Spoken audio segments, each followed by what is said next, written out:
Tout a commencé par des rencontres que j'ai faites avec des personnes de plus de 70 ans qui, au détour d'un repas de quartier, au détour de rencontres que j'ai faites dans l'Ain, dans un milieu assez rural, euh, et qui se sont mis en fait à me raconter leur guerre d'Algérie.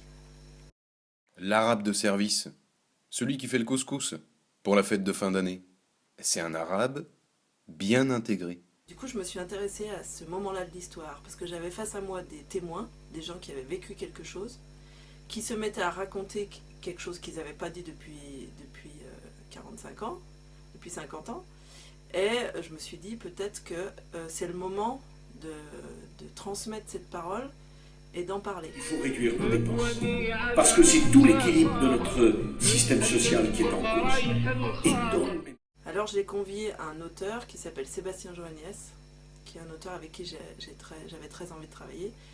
Et on a passé beaucoup de temps à rencontrer des anciens combattants de la guerre d'Algérie dans le département de l'Ain. Le travail, c'est du bouche à l'oreille, comme au bled. Ceux qui ont du travail, ils font rentrer leur famille. Mais ceux qui ont personne qui travaille, ils n'ont pas la chance. C'est vrai ou c'est pas vrai? Et puis Sébastien a commencé à écrire un texte qui s'appelle On dirait rien longtemps, puis tout à coup tout. Donc il y a un texte qui part de toutes ces rencontres et qui est écrit pour la marionnette.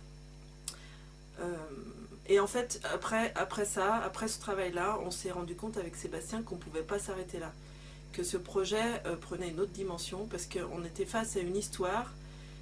On a mesuré à quel point l'histoire qui était celle-là était une histoire actuelle, en fait, influait sur notre présent et nous parlait d'aujourd'hui, comment on vit les uns avec les autres, avec ce passé-là qui marque presque toutes les familles. Et qui n'a été très très peu raconté, très peu. Enfin, il y a un gros tabou sur ce moment-là de l'histoire. Donc, on a inventé le projet Écris-moi un mouton, qui est un projet de trilogie théâtrale pour le théâtre de marionnettes et d'objets, à partir de rencontres avec des gens qui ont vécu ce moment-là de l'histoire. On ne fait pas du théâtre documentaire. Dans le processus de création, tout part de la rencontre qu'on fait avec les gens. C'est très subjectif notre travail, c'est-à-dire que c'est par l'intermédiaire de notre œil à nous, Sébastien et moi, on prélève aussi des images, on prélève des photos, on prélève plein de choses. Et puis après on fait un travail de composition, on recrée une fiction à partir de tout ça. Sébastien il fait un travail de prélever dans ses paroles des bribes, il appelle ça des bribes, qui remâche, qui réécrit et qui sont des petites bulles. J'ai l'impression que c'est des petites bulles de poésie comme ça. Ils font des arbres généalogiques parce qu'ils sont en manque de racines. Et demain, ils iront se perdre dans la forêt en pleurant leur mère et tous leurs ancêtres nobles et tout, qu'ils ont laissé traîner une particule au pied d'un oranger. Il faudrait que l'avenir nous surprenne, en fait. Il faudrait que, d'abord, qu'on n'en sache rien, et puis qu'on le découvre petit à petit. Il faudrait qu'on puisse inventer un avenir qui soit complètement inattendu. On n'en croirait pas ses yeux au début, c'est un grand jeu vidéo.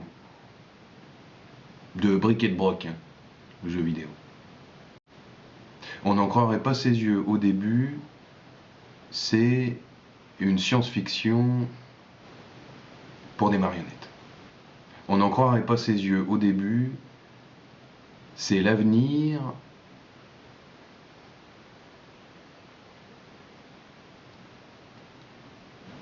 on n'en croirait pas ses yeux au début, c'est quelque chose entre Philippe Cadic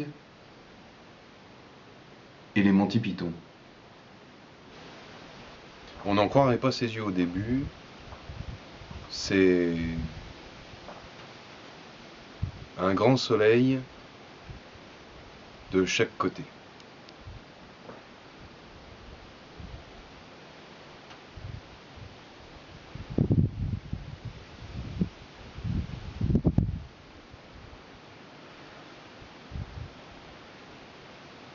Ou une lune.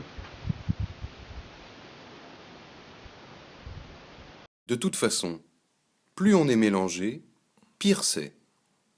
Et mieux on est chacun chez soi, plus c'est moins ensemble. Dans le monde, c'est jamais toujours pareil.